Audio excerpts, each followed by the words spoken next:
Welcome students. Today we will be doing dissolution of partnership firm. Before starting the chapter, let me give you an idea what all this chapter belongs to. Dissolution of partnership firm means we are ending the business of the partnership.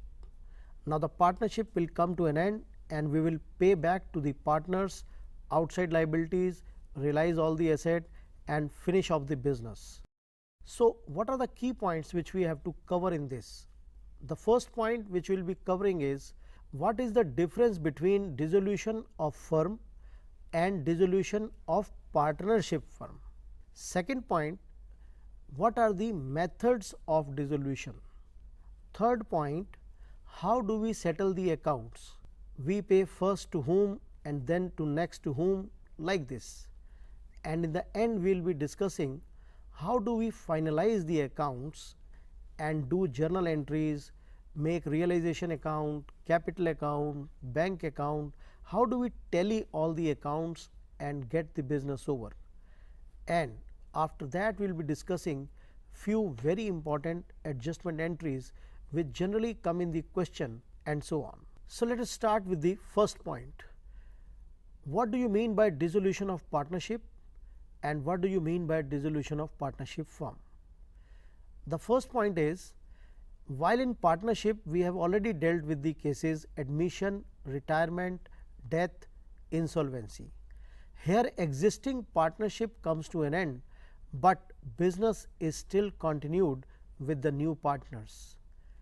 Here we only revalue the assets and liabilities, whereas in case of dissolution of partnership firm, the end of existence of the firm is there.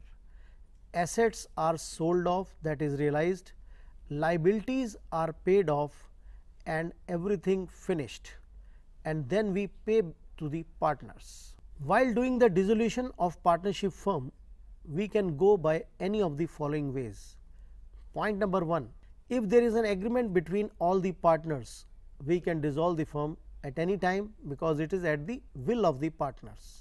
Point number 2, there are some points when we have to compulsorily dissolve the partnership, like when all partners except one become insolvent. Second point, when the business becomes illegal. Previously it was a legal business, but somehow with the new government rules and regulation, if it becomes illegal, then we have to completely end that business and stop our activities. Next point, when the business become unlawful.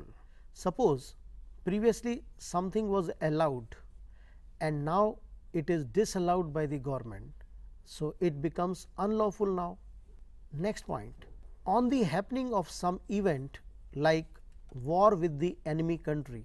Suppose we are doing business with one country X, and if after some time we go on war with that country, then the government will ask everybody that you should not do business with that particular country because we are at war with that company. So, then we have to completely end our business.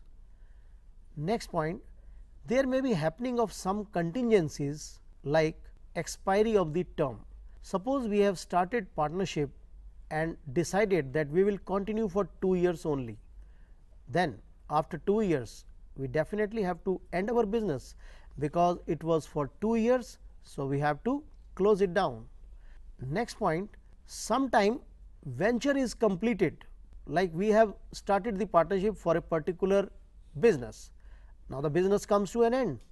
So, we have to dissolve our partnership now, and there are some cases like when court order the dissolution, court says you have to dissolve the partnership, then there is no option, sir, you have to dissolve the partnership. What are those cases? Let us see. Point number 1, when any partner become insane.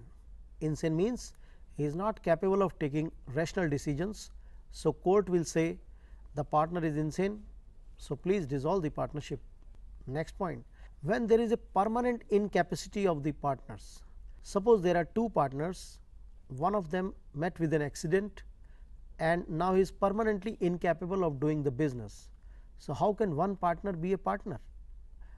One man cannot be a partner with himself. So, you have to dissolve the partnership. Next point is misconduct. Suppose some partner is always doing misconduct in the business, doing nuisance things. So, court will say, if you are not able to do business properly, please close the business. Next point, breach of agreement. Suppose whatever we have decided, we are not honoring that agreement. So, we have to complete the business and dissolve it.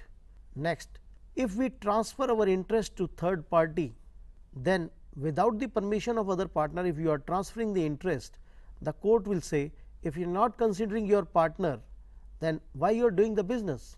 Please close this business. Next, the business cannot be carried on except at a loss.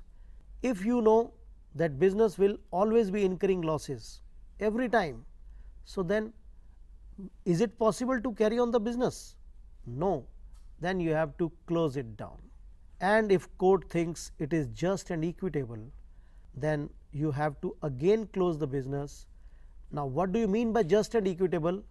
That is, if there is infighting among the partners, all are quarreling with each other and saying nuisance things to each other, and if there is a misconduct morally you are not doing good things, and there may be some other reasons, that court will decide according to the circumstances of the case and decide that you must close your business.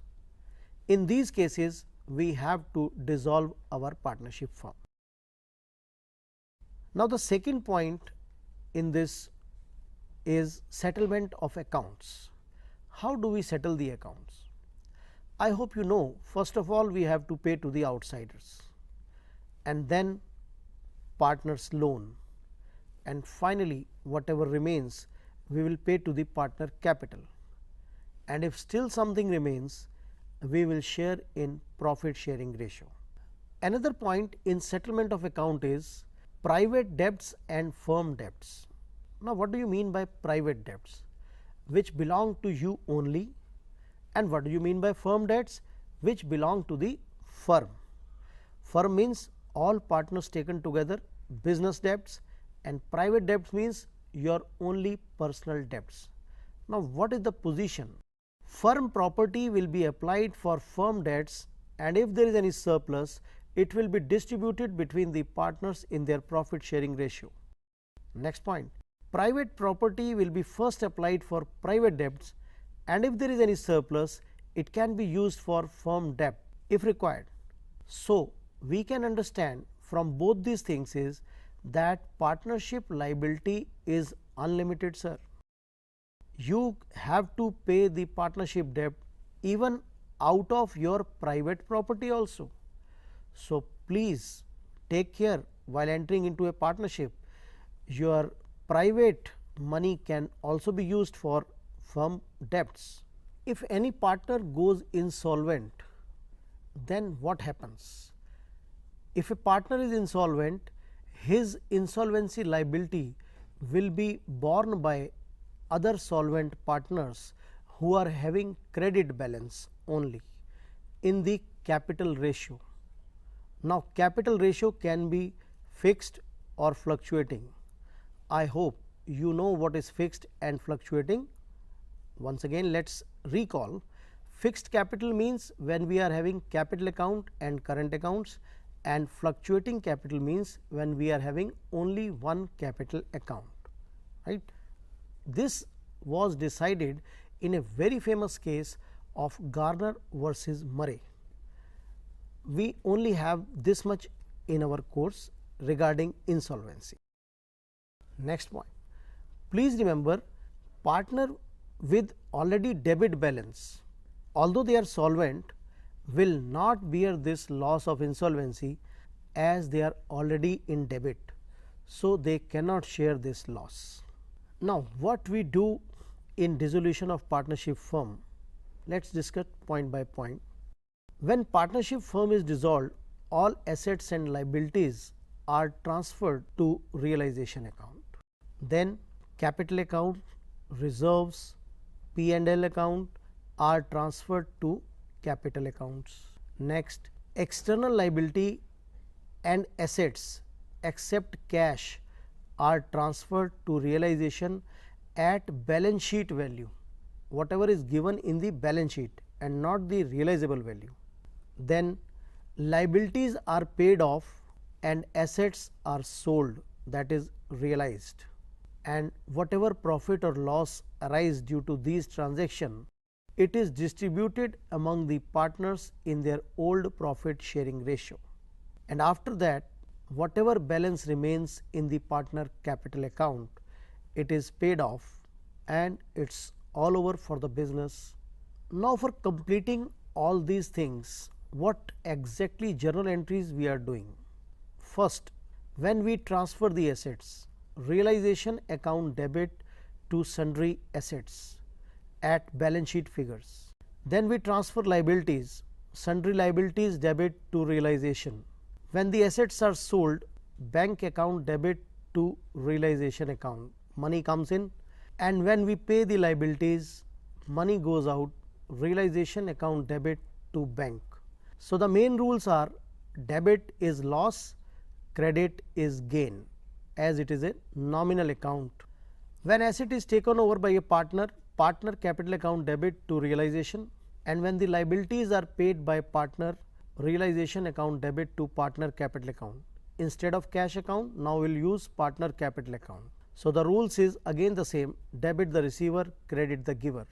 And when we pay the realization expenses, it is realization account debit to bank if the firm is paying that. If the realization expenses are paid by partner on behalf of firm, then realization account debit to partner capital account, and if it is paid by partner on his own, no journal entry is to be made. And when partner agrees to undertake the dissolution for a particular remuneration and bear the expenses, then we do two journal entries. First is partner capital account debit to bank and realization account debit to partner capital account. If any unrecorded asset is sold, bank account debit to realization, and if any unrecorded liability is paid, realization account debit to bank. Now, if the profit is there, realization account debit to partner capital account in the old ratio. For loss, a reverse entry is passed.